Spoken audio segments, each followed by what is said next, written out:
What's going on, guys? Today we're going to tie my favorite stonefly imitation. I like to tie heavy stoneflies because I use them a lot in small streams as my point. So we're just going to go through and I'm going to show you guys one of my favorites. To tie this, you're going to need some form of olive or black or whatever thread. Thinner the better. That is obviously strong. You're going to need some peacock curl. I have an Eric size 10 nymph hook. I also tie this on jig hooks.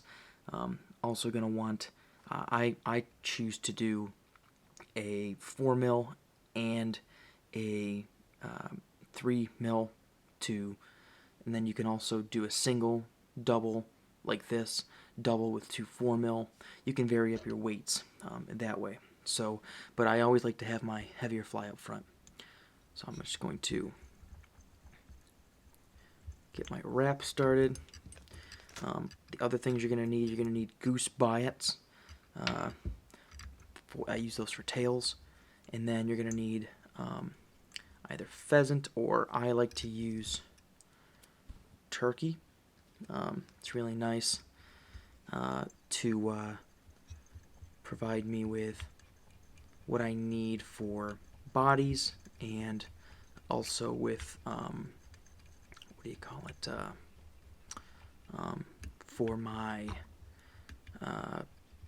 thorax. Just building up a little bit of a thread dam. If you had thicker thread, which I usually when I tie a ton of these, I'll tie up with a thicker thread as my thread base, and then I'll come back in and I'll use a lighter thread moving forward, but just for today's purposes. Bringing my thread back to the back. You also need, sorry I forgot to mention, some brass wire. So, first thing I'm going to do is I'm going to throw a little bit of dub. You can also use the peacock curl here for that, but I'm just going to throw a little bit of dubbing, like the tiniest bit, towards the back of this fly so that I can splay the two legs in the back a little bit better. It's probably going to seem like I keep adding materials, but I apologize. Now I'm going to find two goose biots. You have to make sure that, I usually use the ones that are right next to one another. And you make sure that when you lay them down, I like to go about a little less than a hook's length. Don't forget that once you make two loose wraps, you can always check the length and pull a little bit. There we go.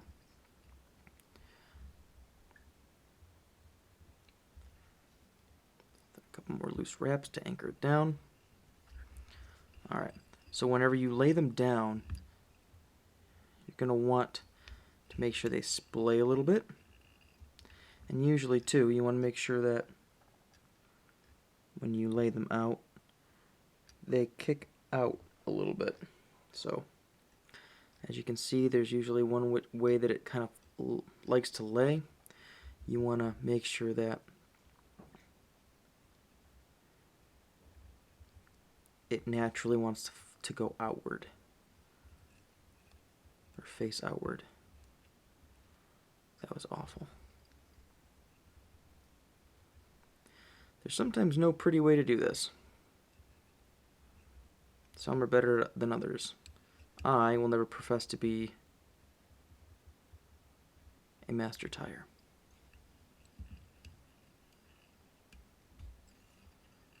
There we go. Alright.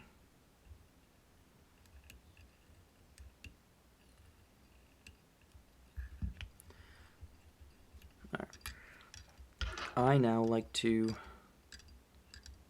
fold my legs back a little bit, give it the little snips.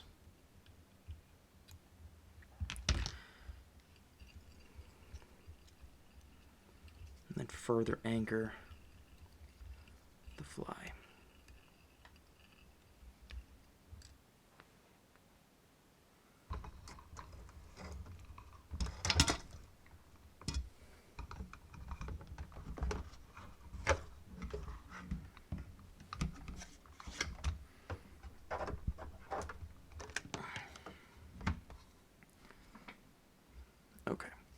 So now what I'm going to do is on the top, I'm going to tie in my copper, or brass rather, copper, duh, my brass wire. And I'm also going to take, I don't know, maybe 4 or 5, maybe 6 strands of my turkey. And I'm going to tie those in also. Now I like to come on the back side, but I like to lay it like this on the back side at an angle. Like so. Because it covers a little bit. And basically I'm going to wrap my thread up to just behind the beads. You can throw a half hitch, you can throw a whip finish, whatever you need to. So we're going to be bringing this turkey forward.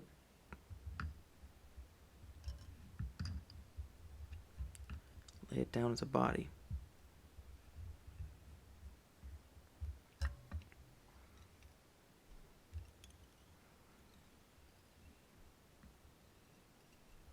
And here, I'm going to snip these. I'm going to throw another whip. Now we're going to bring the brass the opposite way. So I wrapped like this last time. I wrapped forward, so I'm going to wrap backwards this time. Helps trap those fibers in.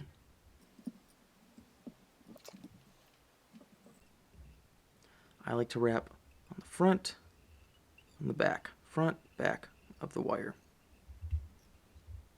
Okay. Then you're going to helicopter the wire until it breaks. Perfect. I'm going to throw a little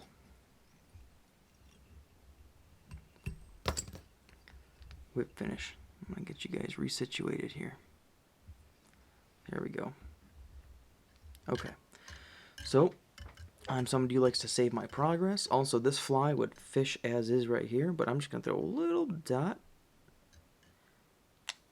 of Sally Hansen hardener, strengthening top coat. You can throw head cement. I'm just going to throw a few more, oops, a few more wraps in there. Okay.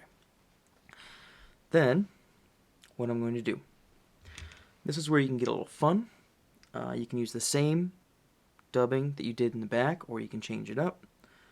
For this fly right now, why don't we go, I like to actually use a little bit of like chartreuse or green, because what that does is it allows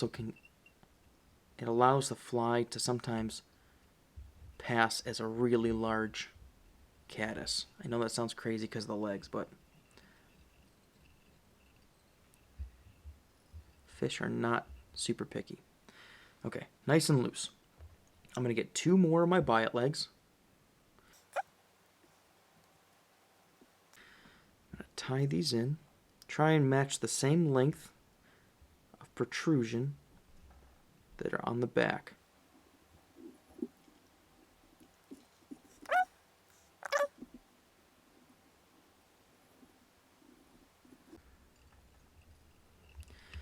And on these front ones, I like to throw some thread in front of. Have it splay out a little bit. Makes it a little easier to cut.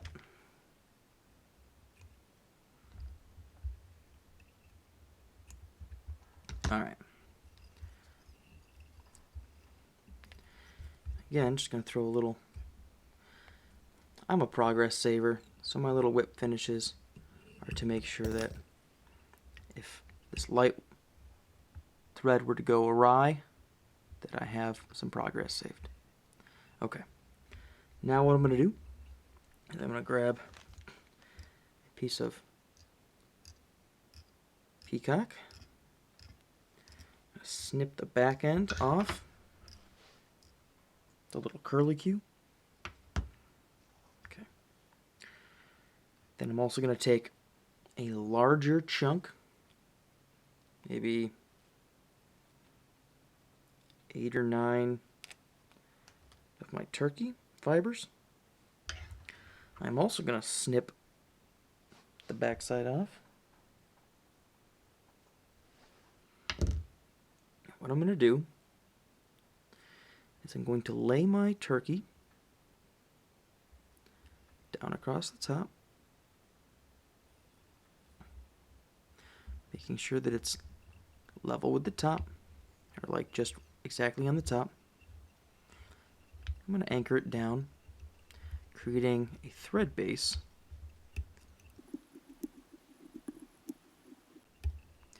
over that bead.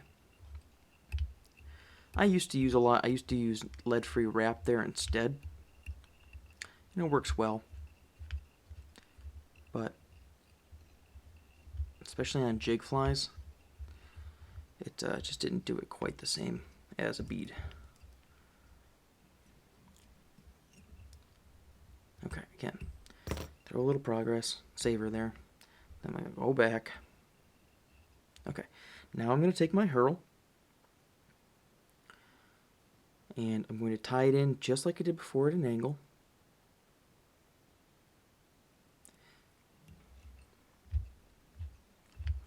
And work up to that, oops. And work up to that bead again, behind the first bead.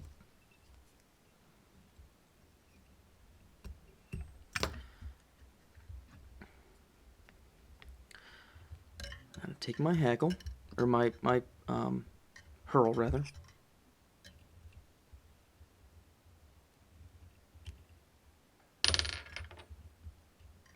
I'm going to start wrapping. Forward.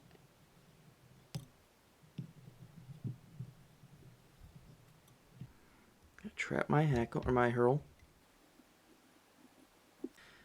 Give it a snip.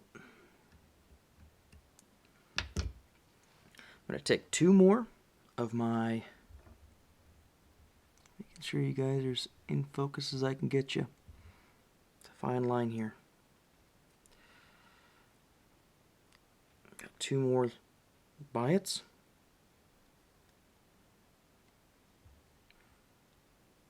Same deal with these biots. You're going to try and tie these in with equal distance and length.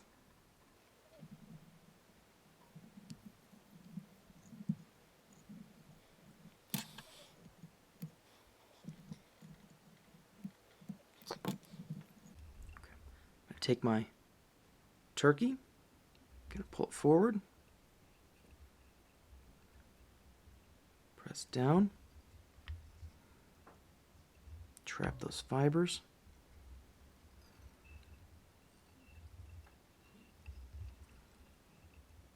alright, I'm gonna snip close.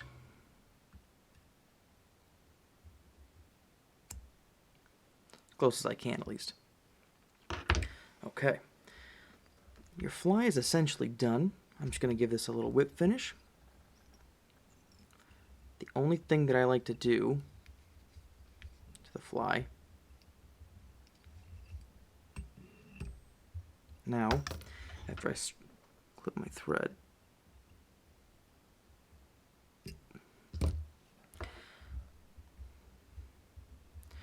is to take some of that same head cement or hardener, whatever you use, hit the top, hit those threads a little bit. This fly is going to be down deep.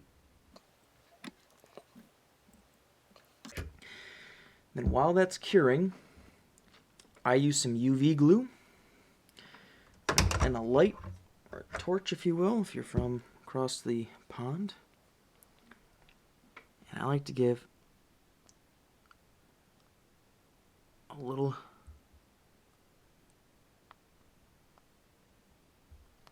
dome head of UV resin to my fly.